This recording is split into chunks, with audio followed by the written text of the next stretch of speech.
That podcast episode you published 2 years ago could still be earning you money today. Are you mining your library or just letting it sit there? Well, most podcasters treat their back catalog like a closed book, published, done. On to the next one, right? Well, today I want to show you a few ways that you could maybe get paid again, or maybe for the first time, for content that you've already made without ever having to record a single new episode. So stick around.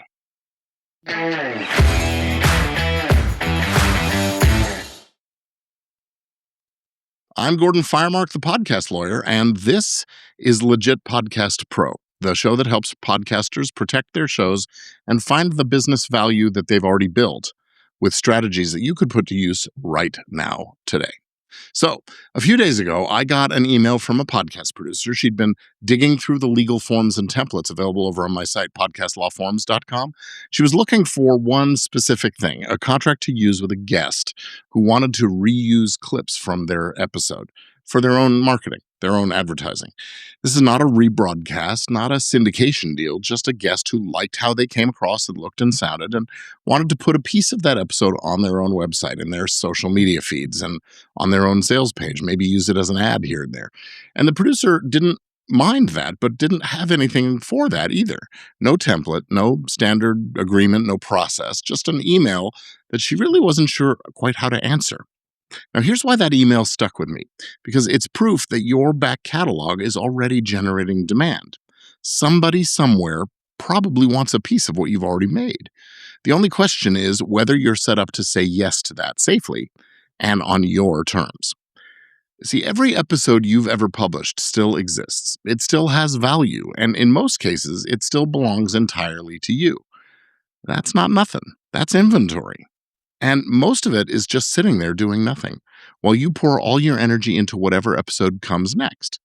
So let's talk about what you could actually do with that library of content. The guest who emailed that producer is scenario one, a straightforward request to reuse a clip. And it's worth pausing here to talk about it, because how you answer that question or inquiry matters more than whether you answer it. You see, saying sure, go ahead is not really a license. It's not really even an answer. It doesn't say which clip. It doesn't say how long they're allowed to use, how much of it or how long they're allowed to use it, where they can use it, or whether they can edit it and do those kinds of things. The guest who hears sure, go ahead might reasonably assume that it means forever, anywhere, in any form they like, including an ad campaign that maybe you would never have agreed to if you'd thought it through and seen it coming. Well, what you actually want to give them is a short, limited scope license agreement. It names the specific clip or clips. It says what the guest can do with them, their own marketing, their own social media, whatever it is that you're comfortable with. And it puts a time limit on it, or at least defines the scope and breadth of things clearly. And it makes clear what you're not granting, so nobody winds up guessing later on. And it can put a price on that permission that you're giving. Nice. Now, this is exactly the kind of scenario that led me to build the forms library over at podcastlawforms.com.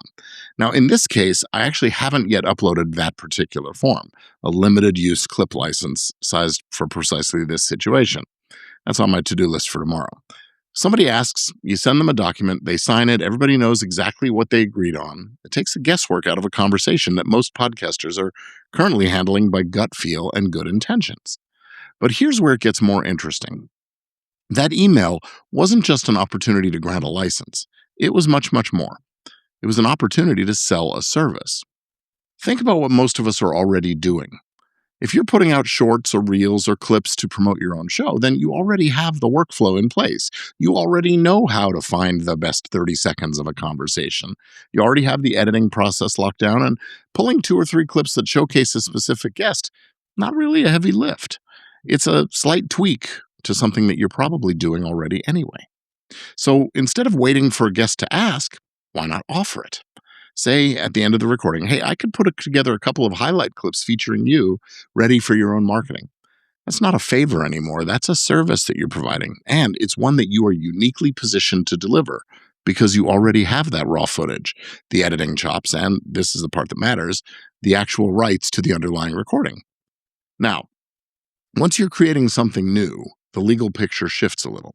You're no longer just licensing an existing clip, an existing piece of IP. You're producing new material that features someone else, possibly with their input on how it's cut, possibly without. Now, a few things are worth thinking through before you turn this into a standing offer, maybe even build a business around it. First off, ownership.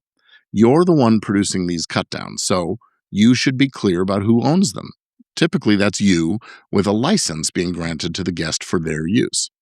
Second is the scope, same as before. How long, where, in what form? And third, if the guest wants input into the edit or approval before it goes out, well, decide that up front rather than after you've already sent them the rough cut that you thought was good enough. Maybe they didn't. And fourth, if this becomes a paid add-on rather than just a courtesy you're providing, you'll want simple payment terms. What it costs, when it's due, what happens if they want changes, and don't forget how to pay. Now, none of this needs to be complicated, but it does need to be in writing because we talked about it on a call, in air quotes, isn't a contract. And a guest's memory of that call is not guaranteed to match yours. Now, let's scale that idea up and you get a bigger version of similar principle.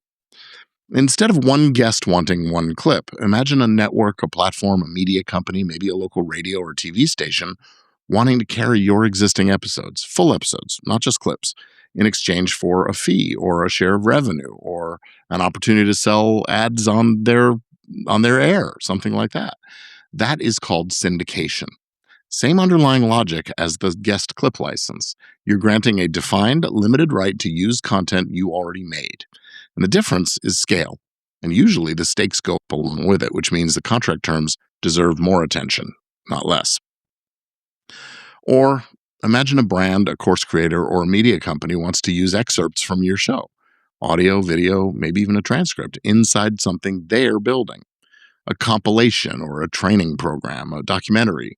Same principle again. You're not creating something new for them. You're licensing something you already have for a specific and limited purpose for a price.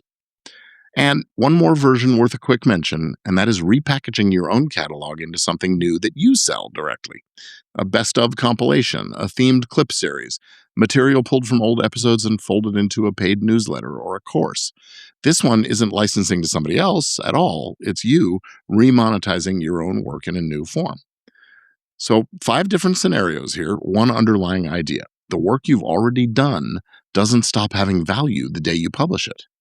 But, and this is the important part, none of that works if you don't actually own clean rights to what's in the episode in the first place. Now, if you've been listening to this show for a while, you've heard me talk about guest releases, contributor agreements, podcast prenups, and music licensing, and this is exactly why those things really matter. If a guest never signed a release granting you the rights to use their appearance, then you don't have a clean asset you can license. What you have is a legal question mark, or a cloud over what we call the cloud over the title. So if a co-host has a murky ownership interest over episodes they helped create, then licensing anything there gets complicated really fast. And if you used music without a proper license, maybe you didn't get caught on the podcast episode, but none of what we just talked about is going to be available to you until that's resolved. You can't license something you don't own. Now, the documents you put in place early is what makes all of this possible later on. It's the difference between a back catalog that's a genuine asset and a catalog that's just a pile of files you're hoping nobody looks at too closely. So here's what I want you to do. Think back over your last year of episodes. Has anyone ever asked to reuse a clip, a quote, a guest appearance? If the answer is yes, how did you handle it? And would you handle it the same way today? And if the answer is no, well, ask yourself whether it's really because nobody wants to, or because you've just never made it easy for them to ask. And as your catalog grows, this only gets more relevant. More episodes, more guests, more requests. Answering each one by instinct becomes a bigger risk the more valuable your content actually becomes. Your back catalog isn't dead weight. It's dormant inventory. But it only stays an asset if the rights underneath it are actually clean and if you're ready to say yes on terms that protect you instead of just saying, sure, go ahead. So if someone emailed you tomorrow asking to use a clip, would you know what to say yes to? And just as important, would you know what to say no to? Your back catalog is an asset that you can monetize if you think it through and plan for it. So why not? What have you got to lose? If you want a simple way to audit your own back catalog and figure out what's actually protected and what's sitting there unprotected, that's exactly what my Creator Business Protection Blueprint is built to help you do. You'll find it at gordonfiremark.com/blueprint. That link's in the notes below. So, this is Legit Podcast Pro. I'm Gordon Firemark, the podcast lawyer, and I look forward to seeing you again real soon. Thanks for being with me.